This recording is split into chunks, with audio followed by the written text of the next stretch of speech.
March 8, 2026 ഗുജറാത്തിലെ നരേന്ദ്രമോദി സ്റ്റേഡിയത്തിൽ India ലോക ക്രിക്കറ്റിൻ്റെ നെറുകയിലെത്തിയപ്പോൾ അവിടെ കൂടിയിരുന്ന ആളുകളുടെ ആവേശത്തിൻ്റെയും ഉത്സാഹത്തിൻ്റെയും ഒക്കെ 10 മടങ്ങ് ആവേശവും ഉത്സാഹവും ഉണ്ടായത് ഇങ്ങ് തിരുവനന്തപുരത്ത് വിഴിഞ്ഞത്തൊത്തുകൂടിയ ജനസാഗരത്തിനിടയ്ക്കാണ്. ആ സന്തോഷത്തിൻ്റെയും ആഹ്ലാദത്തിൻ്റെയും ഒക്കെ കാരണം ഒരൊറ്റ വ്യക്തിയാണ്, ഇന്ത്യൻ ടീമിലെ ഒരൊറ്റ കളിക്കാരനാണ്. അയാളുടെ പേര് സഞ്ജു വി സാംസൺ. നമ്മുടെ തലമുറയുടെ പ്രിയങ്കരനായ ചേട്ടൻ, നമ്മൾ മലയാളികളുടെ പ്രിയങ്കരനായ സഞ്ജു.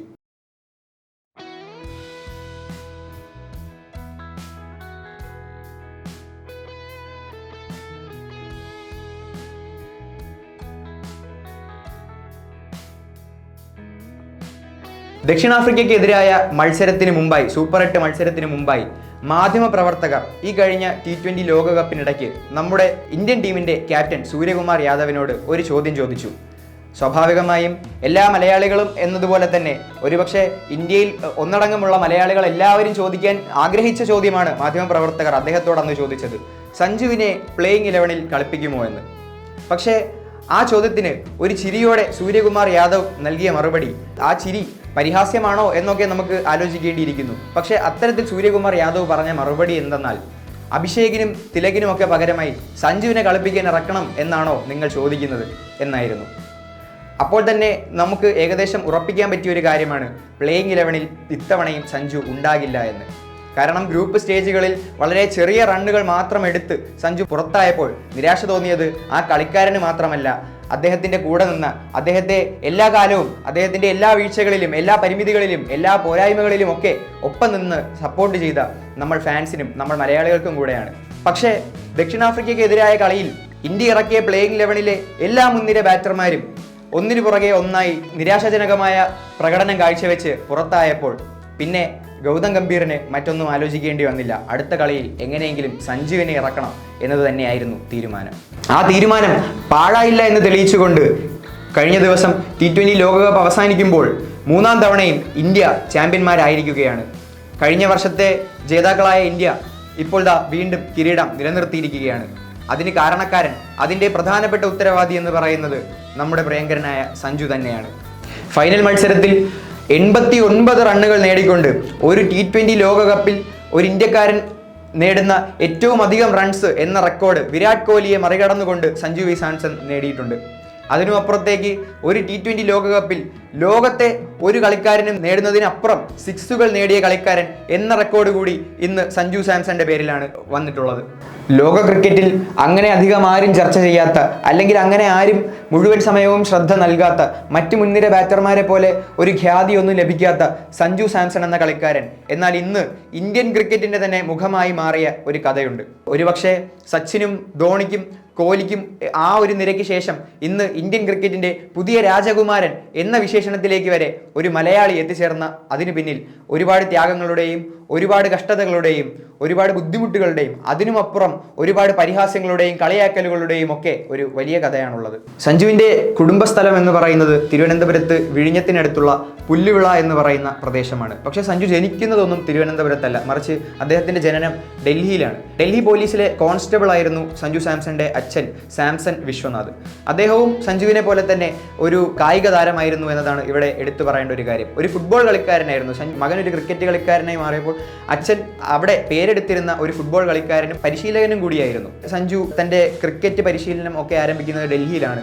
പക്ഷേ പിന്നീട് അവിടെ ധ്രുവ് പാണ്ഡോ ട്രോഫി എന്ന് പറയുന്ന ഒരു മത്സരത്തിന് സഞ്ജുവിന് അർഹത ലഭിക്കാതെ വന്നപ്പോൾ, സഞ്ജുവിന് ക്വാളിഫൈ ചെയ്യാൻ പറ്റാതെ വന്നപ്പോൾ, അണ്ടർ 13 ടീമിലാണ്, ആ ടീമിൽ സഞ്ജുവിന് കയറാൻ പറ്റാതെ വന്നപ്പോൾ അദ്ദേഹത്തിൻ്റെ പിതാവ് സ്വമേധയാ ഡൽഹി പോലീസിൽ നിന്ന് വിരമിക്കുകയും പിന്നീട് തിരുവനന്തപുരത്തേക്ക് തിരിച്ചു വരികയും ചെയ്തു.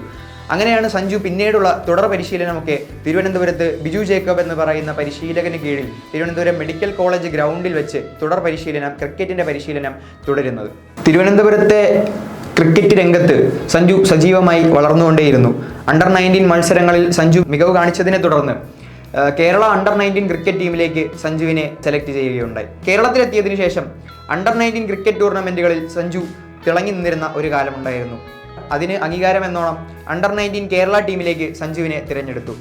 പിന്നീട് കൂച്ച് ബിഹാർ ട്രോഫിയിൽ സഞ്ജു കാഴ്ചവെച്ച ഉജ്ജ്വലമായ പ്രകടനത്തിൻ്റെ അംഗീകാരം എന്ന രീതിയിൽ ഏഷ്യ കപ്പിലേക്ക് ഇന്ത്യൻ ടീമിനെ പ്രതിനിധീകരിച്ചുകൊണ്ട് ഇന്ത്യൻ ടീമിൻ്റെ അംഗമായിക്കൊണ്ട് സഞ്ജുവിനെ തിരഞ്ഞെടുക്കുകയാണ് ചെയ്തത്. പക്ഷേ ഏഷ്യ കപ്പിൽ സഞ്ജുവിൻ്റെ പ്രകടനം നിരാശാജനകമായിരുന്നു. ഏഷ്യ കപ്പിലെ പ്രകടനം നിരാശാജനകമായിരുന്നതുകൊണ്ട് തന്നെ അണ്ടർ-19 വേൾഡ് കപ്പ് ടീമിലേക്ക് സഞ്ജുവിനെ തിരഞ്ഞെടുത്തില്ല.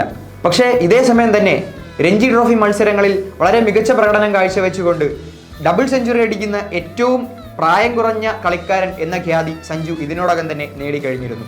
ഇവിടെ നമ്മൾ എടുത്തു പറയേണ്ട മറ്റു കാര്യം, ഡൽഹി പോലെ കാൽപന്ത് കളിക്ക് ശ്രദ്ധേയമായ ഒരു നാട്ടിൽ നിന്നും തിരുവനന്തപുരത്തേക്ക് വന്ന് അല്ലെങ്കിൽ ഡൽഹിയിൽ നിന്ന് തന്നെ ക്രിക്കറ്റ് കളിയിൽ വളരെയധികം മികവ് കാണിക്കുക എന്നത് പറയുന്നത് ചെറിയൊരു കാര്യമല്ല. അത്തരത്തിൽ മികവ് കാണിച്ച് ഉയർന്നു വന്ന ഒരു കളിക്കാരൻ കൂടിയാണ് സഞ്ജു വി സാംസൺ. 2014 ആദ്യമായി അന്താരാഷ്ട്ര ക്രിക്കറ്റിലേക്ക് സഞ്ജു സാംസൺ ഇടം നേടുന്നത്. ഇംഗ്ലണ്ടിനെതിരായിട്ടുള്ള 5 ഏകദിനങ്ങളിലും ഒരു 2020 കളിക്കാനായിരുന്നു അന്ന് സഞ്ജുവിന് ഇടം ലഭിച്ചത് 17 അംഗ ടീമിൽ. പക്ഷേ അന്ന് ഒരു കളിയിൽ പോലും ഇറങ്ങുവാൻ സഞ്ജുവിന് അവസരം ലഭിച്ചില്ല. അദ്ദേഹം MS ധോണിയുടെ ബാക്കപ്പ് കീപ്പറായി തുടരുകയാണ് ചെയ്തത്. 2015 പിന്നീട് സിംബാബ്വെക്കെതിരെ ആദ്യമായി സഞ്ജു വി സാംസൺ തൻ്റെ അന്താരാഷ്ട്ര ക്രിക്കറ്റ് അരങ്ങേറ്റം കുറിക്കുന്നത്. 2019 ബംഗ്ലാദേശിനെതിരായും വെസ്റ്റ് ഇൻഡീസിനെതിരായും ഉണ്ടായിരുന്ന പരമ്പരകളിൽ ഇന്ത്യൻ ടീമിൻ്റെ കൂടെ സഞ്ജുവിനെ ഇറക്കുകയുണ്ടായി. അതിനുശേഷം 2020 ഓസ്ട്രേലിയക്കെതിരായ ഇന്ത്യൻ ടീമിൻ്റെ 2020 പര്യടനത്തിന് സഞ്ജുവിനെ ഇറക്കിയെങ്കിലും അതിനുശേഷം അദ്ദേഹത്തെ ODI പരമ്പരയ്ക്ക് ക്ഷണിച്ചു, അദ്ദേഹത്തെ ഉൾപ്പെടുത്തിയെങ്കിലും അദ്ദേഹത്തിൻ്റെ പ്രകടനം വളരെ മോശമായിരുന്നു. വളരെ ചെറിയ റണ്ണുകൾ മാത്രം എടുത്തുകൊണ്ടാണ് അദ്ദേഹം കളിക്കളം വിട്ടത്. അത്തരത്തിൽ ഒരുപാട് മത്സരങ്ങളിൽ വളരെ നമ്മുടെ പ്രതീക്ഷയ്ക്ക് ഒത്ത് ഉയരാൻ സഞ്ജുവിന് കഴിഞ്ഞില്ല എന്നതിൻ്റെ പേരിൽ ഇന്ത്യൻ ടീമിൽ നിന്ന് പലതവണ അദ്ദേഹത്തെ മാറ്റി നിർത്തപ്പെടുകയുണ്ടായി.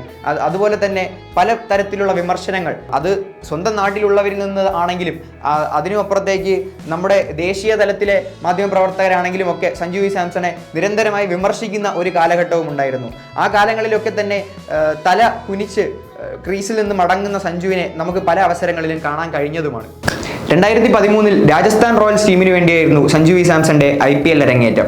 അദ്ദേഹത്തിന്റെ രണ്ടാം കളിയിൽ തന്നെ 41 പന്തിൽ നിന്ന് 63 റണ്ണുകൾ കുറിച്ചുകൊണ്ട് IPL മത്സരത്തിന്റെ ചരിത്രത്തിൽ ഏറ്റവും പ്രായം കുറഞ്ഞ വ്യക്തി, അർദ്ധ സെഞ്ചുറി നേടുന്ന ഏറ്റവും പ്രായം കുറഞ്ഞ വ്യക്തി എന്ന ഖ്യാതി എന്ന റെക്കോർഡ് സഞ്ജു വി സാംസണിന് ലഭ്യമായി. അതിനെ തുടർന്ന് ആ IPL സീസണിന്റെ അവസാനം 206 ടോട്ടൽ റണ്ണുകളും 6 വിക്കറ്റുകളുമായി ആ പരമ്പരയിലെ ആ IPL സീസണിന്റെ ഏറ്റവും എമേർജിംഗ് പ്ലെയർ എന്ന് പറയുന്ന അവാർഡ് സഞ്ജു വി സാംസണാണ് ലഭിച്ചത്. 2013 തന്നെയായിരുന്നു ചാമ്പ്യൻസ് ലീഗ് 2020 സഞ്ജു സാംസന്റെ അരങ്ങേറ്റം. അതിൽ ആദ്യത്തെ കളിയിൽ തന്നെ മുംബൈ ഇന്ത്യൻസിനെതിരായ ആദ്യത്തെ മത്സരത്തിൽ തന്നെ 47 പന്തിൽ നിന്ന് 54 റൺ എടുത്തുകൊണ്ട് ചാമ്പ്യൻസ് ലീഗ് 2020 മത്സരത്തിന്റെ ചരിത്രത്തിലും ഏറ്റവും പ്രായം കുറഞ്ഞ അർദ്ധ സെഞ്ചുറി നേടുന്ന ഏറ്റവും പ്രായം കുറഞ്ഞ കളിക്കാരൻ എന്ന റെക്കോർഡ് സഞ്ജു വി സാംസണ് സ്വന്തം പേരിലാക്കാൻ സാധിച്ചു. 2016 രാജസ്ഥാൻ റോയൽസിനെ IPL നിന്ന് 2 വർഷത്തേക്ക് വിലക്കിയതിന് ശേഷം 2016 സഞ്ജു വി സാംസൺ ഡൽഹി ക്യാപിറ്റൽസ് ടീമിന്റെ കളിക്കാരനായി ജോയിൻ ചെയ്യുന്നു.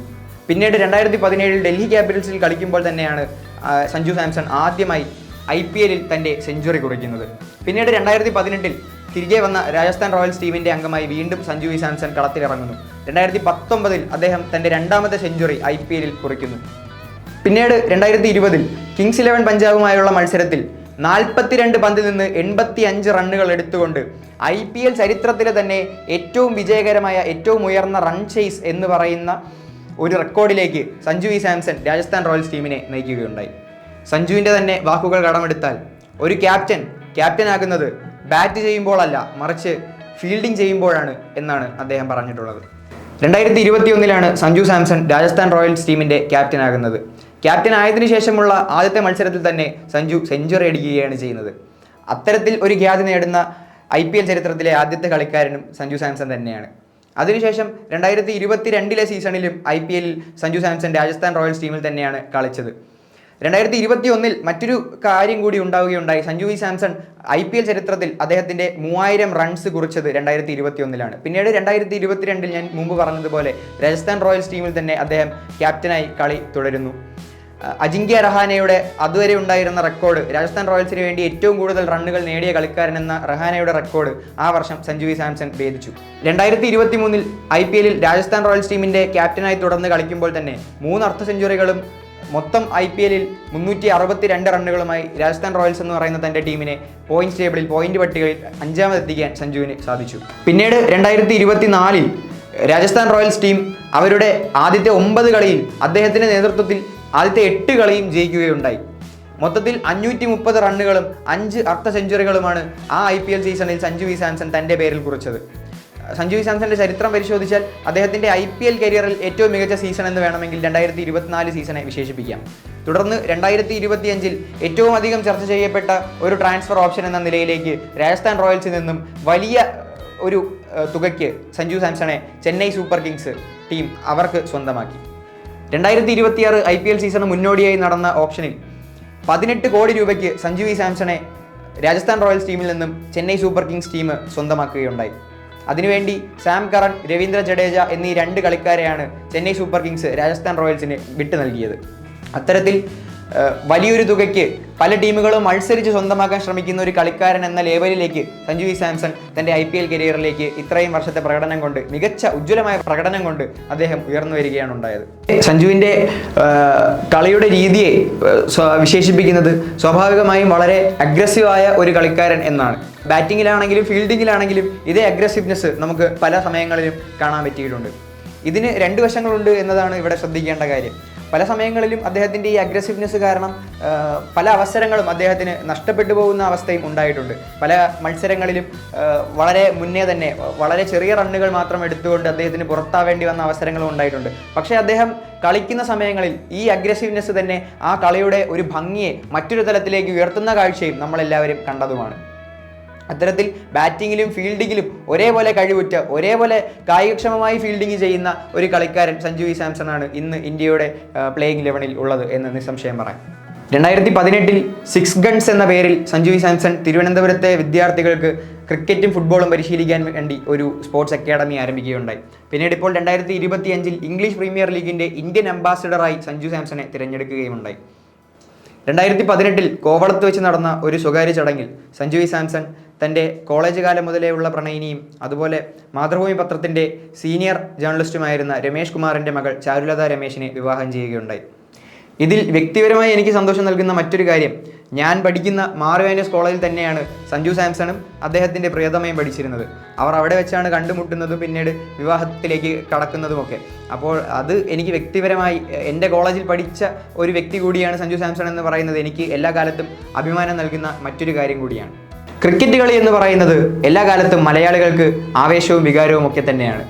ലോകത്തിൻ്റെ എല്ലാ കോണിലുമുള്ള മലയാളിയും ഒത്തുകൂടുന്നതും ഒരുമിച്ച് ആഘോഷിക്കുന്നതും ഒക്കെ ക്രിക്കറ്റ് മത്സരങ്ങളും ടൂർണമെൻറ്റുകളും ഒക്കെ തന്നെയാണ്.